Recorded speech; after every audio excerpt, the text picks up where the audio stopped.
ሼክ አሊ ጎንደርን የመሰሉ አሁን ፊት ለፊት የሚታዩ ተራራ የሚያክሉ ዑለማዎች ፊት ለፊታችን አሉ። እነዚህም ሁሉ በረካ አላህ ዛሬ ያወርድልን። እነ ኢብን ሐጀር አልሀይተሚ የወጡበት አዝሀር ሼክ አሊ ጎንደር ወደዛ አምርተው የሚቀሩት ዒልም አጡ ይባላል። እዛ ሐበሻ ሆነው ነው እንጂ ወደ ውጭ ሀገር ቢሆኑ እነ ኢማም ሲዩጢ እና ኢማም ነወዊ ስማቸውን እንሰማ ነበር። ሐበሻ ሱንዱቁል አውሊያ አይደለች? ያሉትን ቀድር የምናውቅ አላህ ያደርግ። የዚህ ሀገር ሰዎችንም አደራ እምለው ዑለማዎቻችሁን አክብሩ፣ እነሱን ኸድሙ። እዚህ ሀገር አጂብ እኮ ነው ሰብራቸው። የዑለማዎች ተርጀማ አንዱ ተርጀማ ቀልቡ ላይ ረሕመት ያለ ሰው ሳያለቅስ መቅረት አይችልም። የዕላም አልአኽቢያ ላይ አሁን የጠቀሱት የዑለማዎች አንዳንዱ ለማመን እስኪያስቸግር እንዴትስ ቻሉት? ቢያንስ የኛ ዕጣ እንኳን እነሱ እናክብራቸው ለሀገራቸው ዑለማዎች። ወመን ዩዐዚም ሸዓኢረ አላህ ፈኢነሃ ሚን ተቅወል ቁሉብ። ምን ይሉ ነበር መሻይኾቻችን? ዐዚም አምረ አላህ ወለከ ተዕዚም፣ ቀድም አምረ አላህ ወለከ ተቅዲም።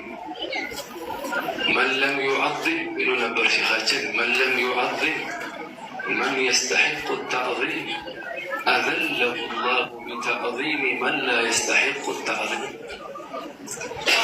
ዲናችን አለቅ ያለ ነገር አለ። ዱንያ ወልአኺራ ክብር ከፈለግ የአላህ ትእዛዝ ማክበር።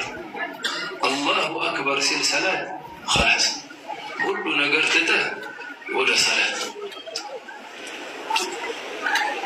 ነቢዩን ማሻአላህ ተባረከላህ አገሩ በሰላ አለ ነቢይ በሱረት ያሲን የታጠረ ነው ይላል።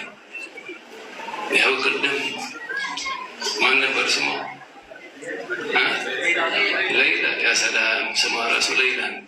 ስንት ሻዒር ከም ሹዓራ ተገዘሉ ፊሃ አሙሩ አለ ዲያር ዲያር ለይላ ወቀቢሉ ዘልጅዳር ወዘ ጅዳር ወማ ሑቡ ዲያር ሸገፍነ ቀልቢ ወላኪን ሑቡ ማ ሰከነ ዲያር።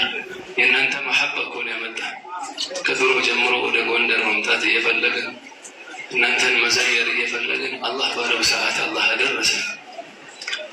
ቅድም ለይላ ስለ ነቢዩ ሰለላሁ ዐለይሂ ወሰለም ስትናገር ሰው ሁሉ ቀልቡ ላይ የረሱል ፍቅር ስላለ የጎንደር ሰው ትንሽ ብትቆይ የሁላ ሰው ለቅሶ በለቅሶ ይሆን ነበር። አቋረጠችው እንጂ አላህ ይባርካት፣ እሷንም ወላጆቿንም አላህ ይባርካቸው። ኢዘን ተዕዚም አምረላህ ነቢዩን ማክበር ከስረቱ ሰላ አለይህ። ሀገሩ ደግሞ የተንቢህ ነው። እዚህ ሰላት አለ ነቢይ